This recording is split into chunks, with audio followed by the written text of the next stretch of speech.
Hello বন্ধুরা, আজকে দেখো কি বানিয়েছে পাট পাতা চচ্চড়া। ঠিক আছে, তো ফার্স্টে আমরা আলু যে কেটেছিলাম কাটিয়ে রেখেছি, এটাকে ভালো মতন ভাজা করব।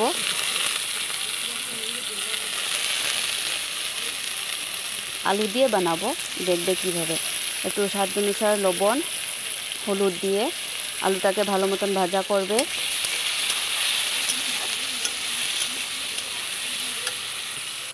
ভাজা করবা যখন এইরকম হয়ে যাবে, একটু লালটো লালটো করা, তো তুমি এটা নামিয়ে নেবে। তারপর এটার মধ্যে একটু তেল দিয়ে পেঁয়াজ কুচি মরিচ কুচি দিয়ে এটাকে ভালো মতন ভাজা করবে।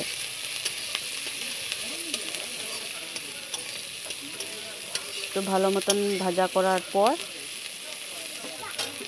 এটার মধ্যে একটু দেখো শস্য বাটা, মরিচ বাটা, পেঁয়াজ বাটা, আলু পেঁয়াজও ভাজা করেছিলাম, এটার মধ্যে একটু মরিচ বাটা দিয়েছি, পেঁয়াজ বাটা।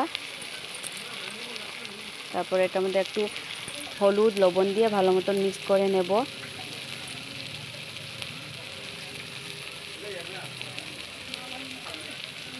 একটু জল দেবে, একটু জল দিয়ে ভালো মতন মিক্স করে নেবে।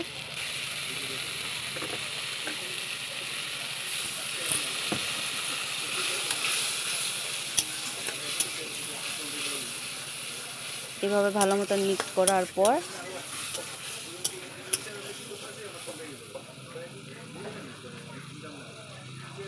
তারপর এটার মধ্যে শস্য দিয়ে দেখবে।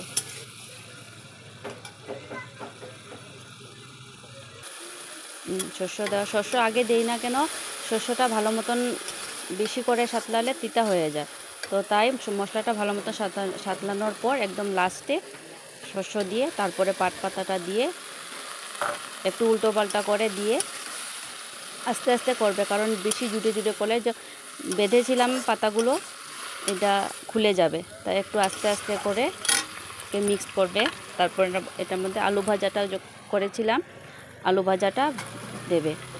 তারপর ভালো মতন মিক্স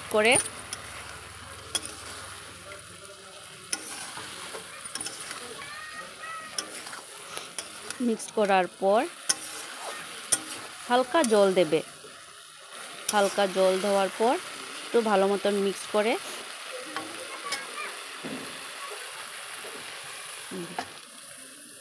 দেখেছো, অল্প জল দিয়েছি, জল দিয়ে 5 মিনিটের মতো রেখে দেবে।